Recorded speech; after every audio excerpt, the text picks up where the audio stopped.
Hello friends, welcome to Shri রান্নাঘর। আজকে বাড়িতে দু রকমের পিঠে বানানো হয়েছে। যদিও বা পিঠেটা আজকে আমি বানাইনি, আজকে শাশুড়ি মা পিঠে বানিয়েছে। তো চলুন দেখে নেওয়া যাক। এটা হচ্ছে কিছুটা পোড়া পিঠের মতন, কিন্তু ঠিক পোড়া পিঠের মতন করে পুড়িয়ে পিঠেটা বানানো হয়নি। এটা লোহার কড়াইতে ভেজে বানানো হয়েছে। তো এর জন্য সারা রাত ধরে চালটা ভিজিয়ে রাখা হয়েছে। এবার এই চালটা মিক্সিতে পেস্ট করে নেওয়া হবে। চালটা মিক্সিতে পেস্ট করে নেওয়া হয়েছে আর কিছু নারকেল কোঁচানো হয়েছে। এবার এই মিশ্রণটির সাথে পরিমাণ মতো চিনি দিয়ে দেওয়া হলো আর নারকেল কুচিটাও দিয়ে দেওয়া হলো, দিয়ে ভালোভাবে মিশ্রণটিকে মাখিয়ে নেওয়া হবে।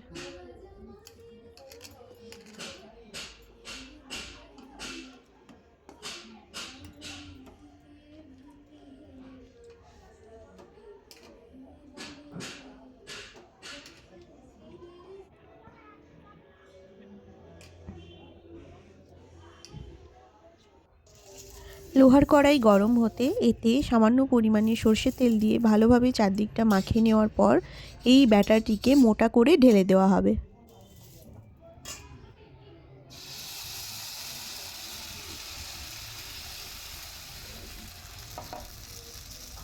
এবারে ঢাকা দিয়ে এটার একটা সাইড ভালোভাবে ভাজা হতে দেওয়া হবে মাঝারি আঁচে। আর আরেক দিকে কিছুটা চালের ব্যাটার তুলে রাখা হয়েছে, তার মধ্যে নারকেল কুচি আর সামান্য পরিমাণে নুন দিয়ে ব্যাটারটিকে পাতলা করে মেখে নেওয়া হবে। এটা হবে সরু চাকলি পিঠে।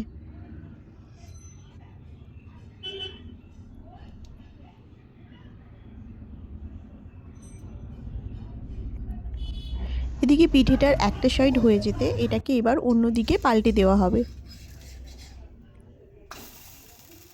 এই দিকটাও ঢাকা দিয়ে মাঝারি আঁচে ভেজে নেওয়া হবে।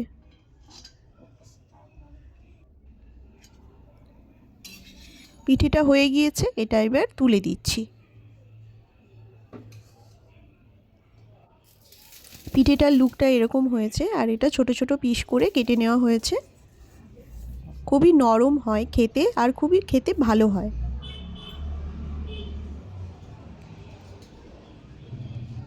এবারে সরু চাকলি পিঠে বানানোর জন্য কড়াইতে কিছুটা পরিমাণ তেল ভালোভাবে দিয়ে মাখিয়ে নেওয়া হবে। এবার পিঠের যে পাতলা যে ব্যাটারটা বানানো হয়েছিল সেটা দিয়ে চারপাশটা পাতলা করে ঘুরে নেওয়া হবে।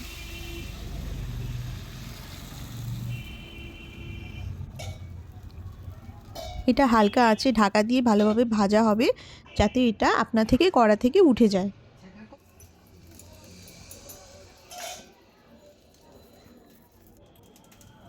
এটা কড়াতে ভাজা হয়ে গিয়েছে, উঠেও গিয়েছে। ঠিক এই রকম লুক হবে এটার। এরকম করে সমস্ত পিঠেগুলো ভেজে নেওয়া হয়েছে।